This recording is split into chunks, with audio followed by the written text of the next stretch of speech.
Memórias Póstumas de Brás Cubas, romance de Machado de Assis. Diretor de dublagem, Gustavo Lisboa. Capítulo 7. O delírio? Que me conste, ainda ninguém relatou o seu próprio delírio. Faço-o eu, e a ciência mo agradecerá. Se o leitor não é dado à contemplação destes fenômenos mentais, pode saltar o capítulo. Vá direito à narração. Mas por menos curioso que seja, sempre lhe digo que é interessante saber o que se passou na minha cabeça durante uns 20 a 30 minutos. Primeiramente, tomei a figura de um barbeiro chinês, bojudo, destro, escanhoando um mandarim, que me pagava o trabalho com beliscões e confeitos, caprichos de mandarim. Logo depois, senti-me transformado na Suma Teológica de São Tomás, impressa num volume e encadernada em marroquim, com fechos de prata e estampas. Ideia esta que me deu ao corpo a mais completa imobilidade, e ainda agora me lembra que, sendo as minhas mãos os fechos do livro, e cruzando-as eu sobre o ventre, alguém as descruzava. Virgília de certo, porque a atitude lhe dava a imagem de um defunto. Ultimamente, restituído à forma humana, vi chegar um hipopótamo que me arrebatou. Deixei-me ir, calado, não sei se por medo ou confiança, mas, dentro em pouco, a carreira de tal modo se tornou vertiginosa, que me atrevi a interrogá-lo, e com alguma arte lhe disse que a viagem me parecia sem destino. Engana-se, replicou o animal. Nós vamos à origem dos séculos. Insinuei que deveria ser muitíssimo longe. Mas o hipopótamo não me entendeu ou não me ouviu, se é que não fingiu uma dessas coisas. E perguntando-lhe, visto que ele falava, se era descendente do cavalo de Aquiles ou da asna de Balaão, retorquiu-me com um gesto peculiar a estes dois quadrúpedes. Abanou as orelhas. Pela minha parte, fechei os olhos e deixei-me ir à aventura.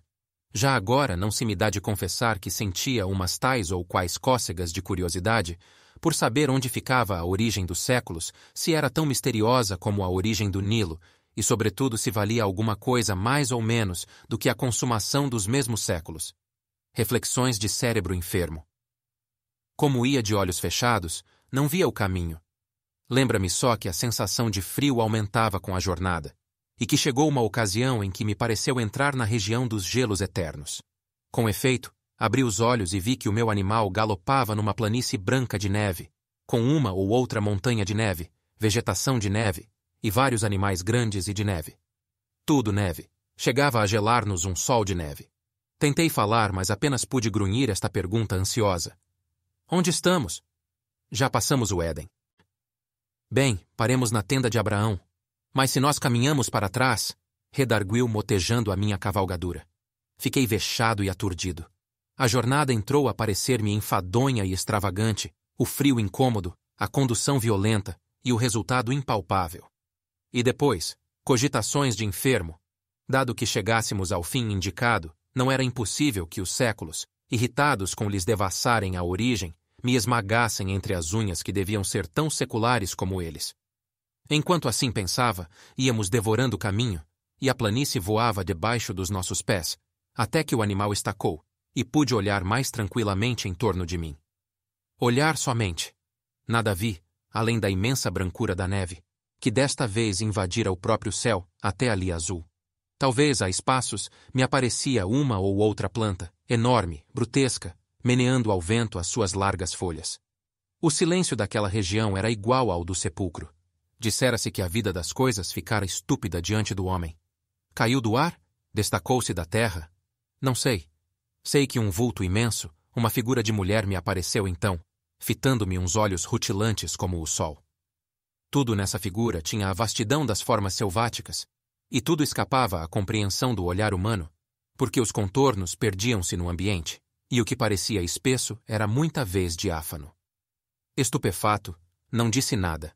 Não cheguei sequer a soltar um grito, mas ao cabo de algum tempo, que foi breve, perguntei quem era e como se chamava. Curiosidade de delírio. Chama-me Natureza ou Pandora. Sou tua mãe e tua inimiga. Ao ouvir esta última palavra, recuei um pouco, tomado de susto. A figura soltou uma gargalhada que produziu em torno de nós o efeito de um tufão. As plantas torceram-se, e um longo gemido quebrou a mudez das coisas externas. Não te assustes, disse ela. Minha inimizade não mata. É sobretudo pela vida que se afirma. Vives, não quero outro flagelo. Vivo? Perguntei eu, enterrando as unhas nas mãos, como para certificar-me da existência. Sim, verme. Tu vives. Não receis perder esse andrajo que é teu orgulho. Provarás ainda por algumas horas o pão da dor e o vinho da miséria. Vives, agora mesmo que ensandeceste, vives. E se a tua consciência reouver um instante de sagacidade, tu dirás que queres viver. Dizendo isto, a visão estendeu o braço, segurou-me pelos cabelos e levantou-me ao ar, como se fora uma pluma. Só então pude ver-lhe de perto o rosto, que era enorme, nada mais quieto. Nenhuma contorção violenta, nenhuma expressão de ódio ou ferocidade. A feição única, geral, completa, era a da impassibilidade egoísta, a da eterna surdez, a da vontade imóvel. Raivas, se as tinha, ficavam encerradas no coração. Ao mesmo tempo, nesse rosto de expressão glacial, havia um ar de juventude, mescla de força e viço, diante do qual me sentia eu o mais débil e decrépito dos seres. Entendeste-me? Disse ela, no fim de algum tempo de mútua contemplação. Não, respondi, nem quero entender-te. Tu és absurda, tu és uma fábula. Estou sonhando, de certo, ou se é verdade que enlouqueci. Tu não passas de uma concepção de alienado, isto é, uma coisa vã, que a razão ausente não pode reger nem palpar. Natureza, tu. A natureza que eu conheço é só mãe e não inimiga. Não faz da vida um flagelo, nem como tu traz esse rosto indiferente, como o sepulcro. E por que Pandora? Porque levo na minha bolsa os bens e os males, e o maior de todos, a esperança, consolação dos homens. Tremes? Sim, o teu olhar fascina-me. Creio, eu não sou somente a vida, sou também a morte, e tu estás prestes a devolver-me o que te emprestei. Grande lascivo, espera-te a voluptuosidade do nada. Quando esta palavra ecoou, como um trovão, naquele imenso vale, afigurou-me que era o último som que chegava a meus ouvidos. Pareceu-me sentir a decomposição súbita do mim mesmo. Então, encarei-a com olhos súplices e pedi mais alguns anos. Pobre minuto, exclamou. Para que queres tu mais alguns instantes de vida? Para devorar e seres devorado depois? Não estás farto do espetáculo e da luta? Conheces de sobejo tudo o que eu te deparei menos torpe ou menos aflitivo? O alvor do dia, a melancolia da tarde, a quietação da noite, os aspectos da terra, o sono, enfim, o maior benefício das minhas mãos. Que mais queres tu, sublime idiota? Viver somente não te peço mais nada. Quem me pôs no coração este amor da vida, senão tu? E se eu amo a vida, por que te hás de golpear a ti mesma, matando-me? Porque já não preciso de ti.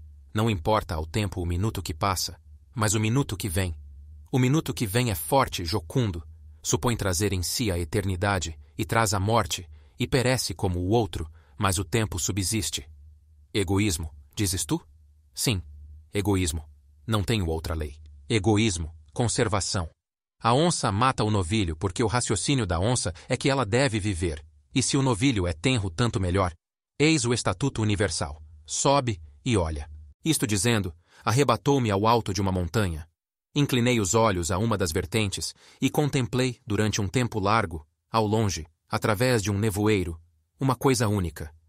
Imagina tu, leitor, uma redução dos séculos e um desfilar de todos eles, as raças todas, todas as paixões, o tumulto dos impérios, a guerra dos apetites e dos ódios, a destruição recíproca dos seres e das coisas.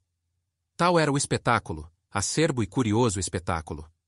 A história do homem e da terra tinha assim uma intensidade que lhe não podiam dar nem a imaginação nem a ciência, porque a ciência é mais lenta e a imaginação mais vaga, enquanto que o que eu ali via era a condensação viva de todos os tempos.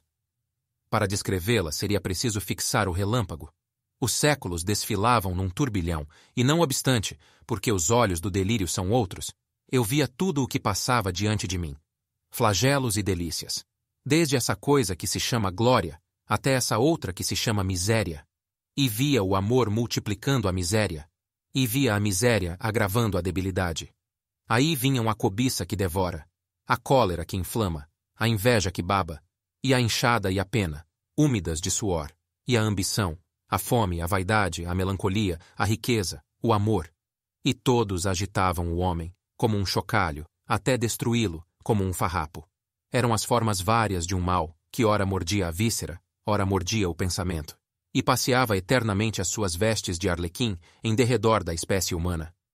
A dor cedia alguma vez, mas cedia à indiferença, que era um sono sem sonhos, ou ao prazer, que era uma dor bastarda. Então o homem, flagelado e rebelde, corria diante da fatalidade das coisas, atrás de uma figura nebulosa e esquiva, feita de retalhos, um retalho de impalpável, outro de improvável, outro de invisível, cosidos todos a ponto precário, com a agulha da imaginação, e essa figura, nada menos que a quimera da felicidade, ou lhe fugia perpetuamente, ou deixava-se apanhar pela fralda, e o homem a cingia ao peito, e então ela ria, como um escárnio, e sumia-se, como uma ilusão. Ao contemplar tanta calamidade, não pude reter um grito de angústia, que natureza ou Pandora escutou sem protestar nem rir. E não sei por que lei de transtorno cerebral fui eu que me pus a rir, de um riso descompassado e idiota. Tens razão, disse eu. A coisa é divertida e vale a pena. Talvez monótona, mas vale a pena. Quando Job amaldiçoava o dia em que fora concebido, é porque lhe davam ganas de ver cá de cima o espetáculo. Vamos lá, Pandora. Abre o ventre e digere-me. A coisa é divertida, mas digere-me. A resposta foi compelir-me fortemente a olhar para baixo e a ver os séculos que continuavam a passar, velozes e turbulentos, as gerações que se superpunham às gerações, umas tristes, como os hebreus do cativeiro, outras alegres, como os devassos de Cômodo, e todas elas pontuais na sepultura. Quis fugir, mas uma força misteriosa me retinha os pés. Então disse comigo: Bem, os séculos vão passando. Chegará o meu e passará também, até o último, que me dará a decifração da eternidade. E fixei os olhos, e continuei a ver as idades que vinham chegando e passando, já então tranquilo e resoluto, não sei até se alegre. Talvez alegre. Cada século trazia a sua porção de sombra e de luz, de apatia e de combate, de verdade e de erro, e o seu cortejo de sistemas, de ideias novas, de novas ilusões. Em cada um deles rebentavam as verduras de uma primavera e amareleciam depois para remoçar mais tarde. Ao passo que a vida tinha assim uma regularidade de calendário, fazia-se a história e a civilização, e o homem, nu e desarmado, armava-se e vestia-se, construía o tugúrio e o palácio, a rude aldeia e Tebas de 100 portas, criava a ciência, que perscruta, e a arte que enleva, fazia-se orador, mecânico, filósofo, corria a face do globo, descia ao ventre da terra, subia à esfera das nuvens, colaborando assim na obra misteriosa, com que entretinha a necessidade da vida e a melancolia do desamparo. Meu olhar, enfarado e distraído, viu enfim chegar o século presente, e atrás dele os futuros. Aquele vinha ágil, destro, vibrante, cheio de si, um pouco difuso, audaz, sabedor, mas ao cabo tão miserável como os primeiros, e assim passou, e assim passaram os outros, com a mesma rapidez e igual monotonia. Redobrei de atenção, fitei a vista, ia enfim ver o último. Mas então já a rapidez da marcha era tal, que escapava a toda a compreensão. Ao pé dela o relâmpago seria um século. Talvez por isso entraram os objetos a trocarem-se. Uns cresceram, outros minguaram. Outros perderam-se no ambiente. Um nevoeiro cobriu tudo, menos o hipopótamo que ali me trouxera, e que aliás começou a diminuir, até ficar do tamanho de um gato. Era efetivamente um gato. Encarei-o bem. Era o meu gato sultão que brincava à porta da alcova com uma bola de papel,